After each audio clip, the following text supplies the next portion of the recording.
ايه هو افضل دور عملته ميراي دانر وكمان بينار دينيز وشاتاي اولسوي واراس بولوت وغيرهم في الدراما التركية؟ تابعوا معايا الفيديو عشان تعرفوا ايه هو افضل اداء للممثل ده.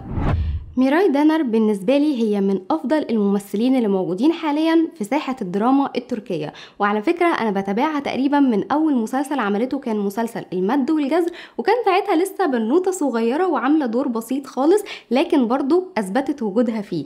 وكمان مسلسل الطموح الأعمى كان دورها جبار وشخصيتها مختلفة تماما عن أي شخصيتها قدمتها قبل كده، بالإضافة كمان لمسلسل حب بلا حدود اللي كلنا تعلقنا فيه بشخصية زينب.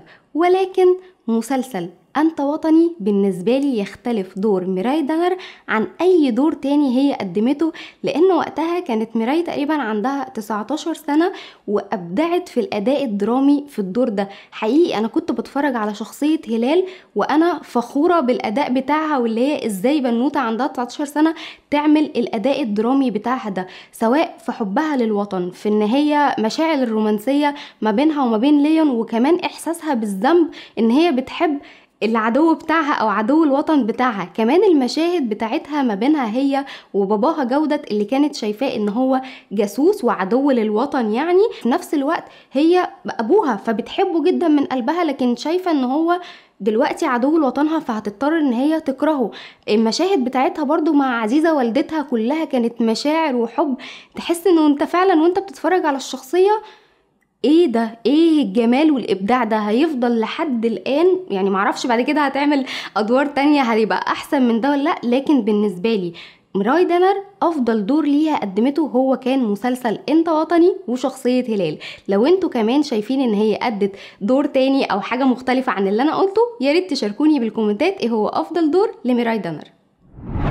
اراس بولوت طبعا ليه شعبية كبيرة جدا وناس كتير جدا بتحبه، وعلى فكرة عايزه اسالكوا سؤال، ايه هو اول مسلسل اشترك فيه اراس بولوت؟ لو انتوا فعلا بتحبوا الممثل ده هتبقوا عارفين ايه هو اول مسلسل اشترك فيه. وعلى فكره المسلسل ده هسهلها لكم لسه شغال لحد دلوقتي، لكن طبعا هو يعني مش موجود خلاص فيه.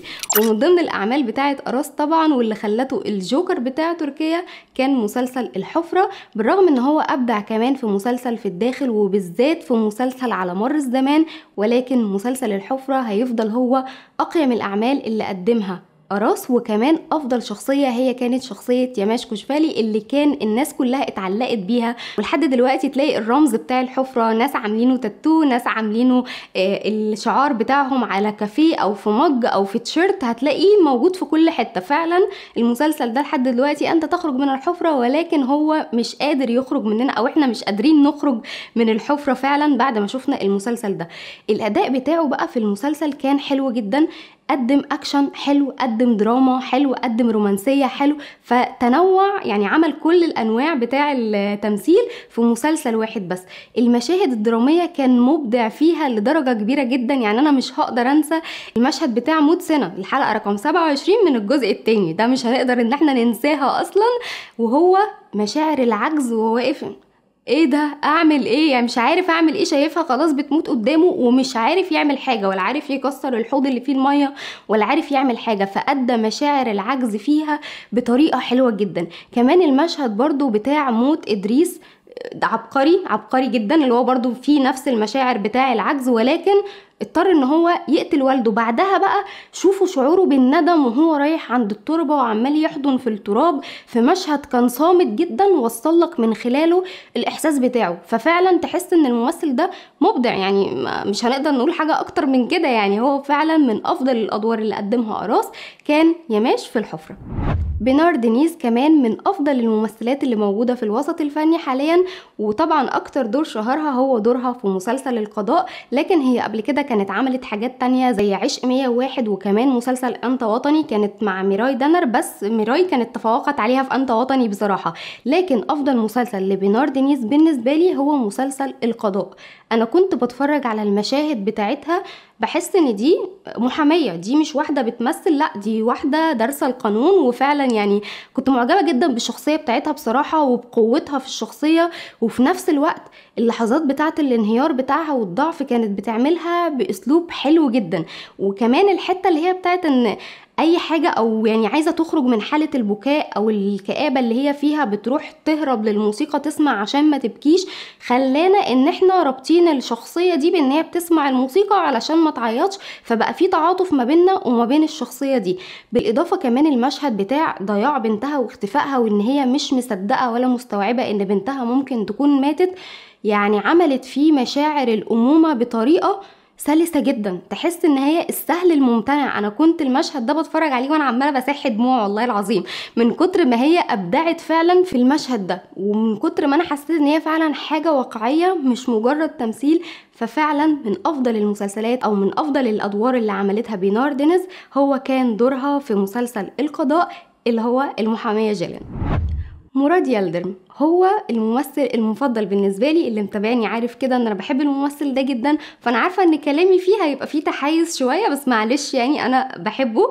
بس هو عمل اكتر من مسلسل تقريبا، انا شفت المسلسلات بتاعته كلها، الصامتون، عشق وجزاء، عاصي، عزيز، حاجات كتير جدا. ولكن افضل مسلسل وافضل اداء بالنسبه لي مراد عمله، ويمكن هو المسلسل ده اللي خلاني احبه اكتر، يعني هو مسلسل رامو. انا عارفه الناس كتير جدا توقعت ان انا هقول شخصيه رامو في مراد يلدرم، لان المسلسل ده يعتبر محقق شعبيه كبيره جدا، وعلى فكره مظلوم. انا بحس ان المسلسل ده مظلوم، وهو من افضل الاعمال اللي اتعملت في الدراما التركيه عموما. شخصيه رامو انا وانا بتفرج عليها يعني فيها دهاء وفيها حزن وفيها غضب وفيها انتقام، فيها كل المشاعر في شخص واحد، وكمان رومانسي وبيحب بنت الراجل اللي قتل باباه. فيعني عمل كل حاجه في المسلسل ده. مشاهد الاكشن فيه كانت حلوه جدا، التخطيط اللي كان بيعمله في المسلسل، يعني انا كل قفله مسلسل يا دنيله هو هيموت هيعملوا فيه ايه، يجي بعد كده الحلقه اللي بعدها ايه يا عم العبقريه دي، طب مش تقول كنت اطمنا عليك. لا بصراحه ابدع في الدور بتاع رامو ده، سواء المشاهد بتاعته مع سيبال اللي كان فيها مشاعر جياشه كده وتخليك مرتبط بالثنائي دول مع بعض، او مشاهد الاكشن اللي عملها كانت حلوه جدا. الشخصيه ذات نفسها اللي كتب الشخصيه دي كانت رهيبة بصراحة. من أقوى الأدوار اللي مراد عملها كان هو مسلسل رامو. لو انتوا عندكم رأي تاني ياريت برضو تكتبولي في الكومنتات.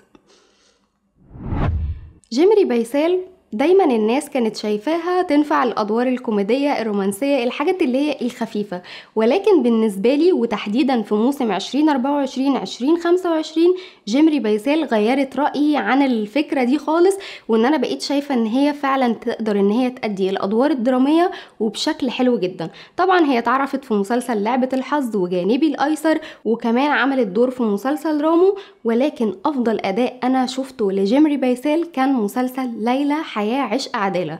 بصراحة انا حاسة ان المسلسل ده طلع المواهب اللي جواها، وان هي مش بس ممثلة كوميدية، لا قدرت ان هي تأدي المشاهد الدرامية بشكل حلو جدا، لدرجة ان وانت بتتفرج على المسلسل او على المشهد، زي مثلا المشهد بتاع موجي فان، يعني عملت الدور ده بطريقة حلوة جدا، خلتك ان انت تتعاطف معاها وانت قاعد، سواء المشهد اللي كان صامت وقت الدفن او المشهد اللي هي لحظة وفاة موجي فان فعلا، وان هي لسه راجعة من بره وجايباله الدواء ومبسوطة وسعيدة، وبعد كده السعادة اللي جواها دي اتقلبت لحزن تام في ثانية، فالمشاعر اتغيرت في وشها، تحس ان هو يعني عملتي كده ازاي، او يعني هو ماشي اوكي حد مات فطبيعي ان الانسان هيزعل، بس بصراحة طلعت المشاعر دي بطريقة سلسة جدا على الشاشة، خلتنا ان احنا نتعاطف معاها، فأدت الاداء الدرامي هنا بشكل حلو جدا. حتى المشهد الصامت هي ساكتة بس مطلعة كل المشاعر اللي جواها فيه، فبرضو الاحساس بتاعها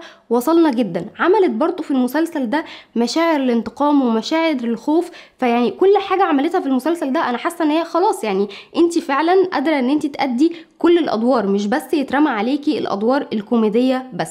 وبالنسبة لي من افضل الادوار اللي جيمري بيسال هو كان مسلسل ليلى حياة عشق عدالة، في دور طبعا شخصية ليلى. لو انتوا ليكوا رأي تاني برضو اكتبولي في الكومنتات. لو لسه بتتابعوا لحد هنا فشكرا ليكم جدا، وياريت تعملوا اشتراك في القناه وكمان تفعلوا زرار الجرس وتكتبوا لي كومنت يا ترى حبيتوا السلسله دي ان انا اكمل لكم فيديوهات تانية ليها ولا ايه النظام، اكتبوا لي في الكومنتات. شطاي أولسوي طبعا من أفضل الممثلين اللي موجودين في تركيا حاليا، واللي بيتابعوا من أيام مسلسل فريحة وبعد كده المد والجزر وكمان مسلسل في الداخل ومسلسلات تانية كتير جدا. ياريت تكتبولي في الكومنتات ايه الأفلام والحاجات اللي انتوا بتحبوها لشطاي. ولو عايزين تعرفوا كنت عاملة مقارنة ما بين شطاي وأراس، روحوا للفيديو ده هتلاقوا فيه مقارنة ما بين الاتنين، واكتبولي برضو مين أكتر ممثل فيهم انتوا بتحبوه. بالنسبة بقى لشطاي أولسوي، يعني الأعمال بتاعته كلها كانت حلوة تقريبا، ولكن انا في عمل معلم معايا، هو لسه معلم معايا لان هو لسه شغال يعني، وهو مسلسل حلم اشرف. الدور بتاع اشرف ده انا حاسه ان شطاي مش محتاج ان هو يتكلم عشان يمثل. يعني انا بشوف بعض المشاهد كده اللي هو بالعين بحركة الوش مش عارف ايه بفهم هو هيعمل ايه او هو عايز يوصل رسالة ايه. كمان مشاهد الاكشن في المسلسل ده فظيعة، معرفش بقى الاخراج اللي مخليها مبدعة بالطريقة دي ولا هو شطاي اللي مبدع، لكن بصراحة الدور ده كان حلو جدا وهيعلم مع ناس كتير. والشخصية دي حاليا ليها برضو شعبية كبيرة جدا سواء في تركيا او في الوطن العربي، وناس كتير جدا حبت شخصية اشرف ده وعايزين يعرفوا هو هيعمل ايه بعد كده. تفاصيل الشخصية هنا سواء في الاكشن كان حلو، سواء كمان في المشاهد الرومانسية ان هو بيحب البنت اللي هي رؤية اللي شافها من سنين وحبها ورسمها في خياله وما تقابلش بيها بعد كده، فبرضه وصل لنا هنا مشاعر الحب بشكل كويس جدا. ولما كمان بقى بيبقى عايز ينتقم من حد، يعني بتحس ان مشاعر الانتقام كده عينيه طق شرار زي ما بيقولوا، ولا مش عارفه تتقال ازاي، بس هي كده يعني. تحس ان فعلا عينيه بتلمع من كتر الانتقام وان هو عايز ينتقم من الشخص ده، فبيأدي لك الدور بتاعه حلو جدا. بعد كده بتحس برضو في اوقات بضعفه وانكساره، يعني لما مات يعقوب بابا تحس ان هو عمل لك مشهد الضعف والانكسار فيه كان حلو جدا. فيعني هو قادر ان هو يأدي كل الادوار اللي هي فيها اكشن، الادوار اللي هي فيها دراما، الادوار الرومانسيه، الادوار الكوميديه زي المد والجزر كان كوميدي رومانسي، يقدر ان هو يعمل لك كل حاجه. وعلى فكره مش هقدر برضو انسى فيلم حياه من ورق، كان من اعظم الافلام اللي عملها شطاي، ولكن هيفضل برضو مسلسل حلم اشرف ودور اشرف هو افضل دور بالنسبه لي لشطاي أولسوي لحد الان. عايزاكم انتوا كمان تقولوا لي ايه هو افضل دور لكل الممثلين اللي انا اتكلمت عنهم في الفيديو ده، واكتبوا لي رايكم في الكومنتات، ولو حابين ان احنا نكمل في السلسله دي. وعشان تعرفوا فيديوهات تانية وترشيحات لمسلسلات كتير ما تنسوش تروحوا للفيديو ده والفيديو ده. سلام.